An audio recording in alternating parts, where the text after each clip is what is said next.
ఈ date of బర్త్‌ని బట్టి మీకున్న సమస్యల్లో ఏది పాజిటివ్‌గా ఉంది, ఏది నెగెటివ్‌గా ఉందనేది మీరు ఇంట్లో కూర్చొనే ఈ 9 గదుల బాక్స్‌ని గనక మీరు వేసుకొని ఈ సమస్యలు ఫిల్ చేసినట్లయితే మీకు ఈజీగా తెలిసిపోతుంది. ఇక్కడ గనక మనం ఎగ్జాంపుల్ ఒక డేట్ ఆఫ్ బర్త్‌ని తీసుకొని ఫిల్ చేసినట్లయితే ఏ విధంగా ఉంటుందో ఒక్కసారి నేను మీకు తెలియజేస్తాను. ఇక్కడ 16/3/1982 ఈ డేట్ ఆఫ్ బర్త్‌ను ఫిల్ చేసి చూద్దాం ఇక్కడ. 1 అంటే 1 ఫిల్ చేసినట్లయితే ఇక్కడ 1 అంటే సంతానం. ఈ డేట్‌లో జన్మించిన వారికి సంతానం కలిగే అవకాశం ఉంది. అదేవిధంగా 6 ఇక్కడ 6ను ఫిల్ చేసినట్లయితే డబ్బు సంపాదన. వీరికి డబ్బు సంపాదన అనేది ఎక్కువగా ఉంటుంది. అదేవిధంగా 3 అంటే రిలేషన్‌షిప్.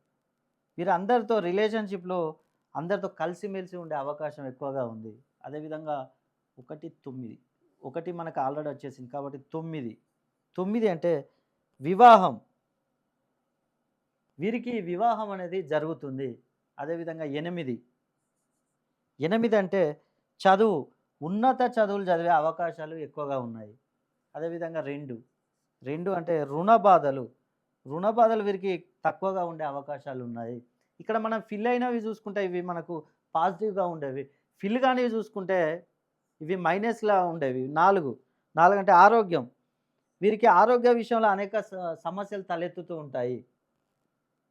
5 అంటే వ్యాపారం. వీరు ఏ వ్యాపారం అయినా చేయనియండి నష్టాలు, కష్టాలు ఎక్కువగా ఉంటాయి. Cloth, iron, water, real estate, construction ఇలా ఏ బిజినెస్ చేసినా కూడా నష్టాలు అనేది ఎక్కువగా ఉంటాయి. రుణ బాధలు. అదేవిధంగా 7 అంటే శత్రువులు, నరదృష్టి. వీరికి శత్రువులు, నరదృష్టి కూడా ఎక్కువగా ఉండే ఈ డేట్ ఆఫ్ బర్త్‌లో పుట్టిన వారికి ఎక్కువగా ఉండే అవకాశాలున్నాయి.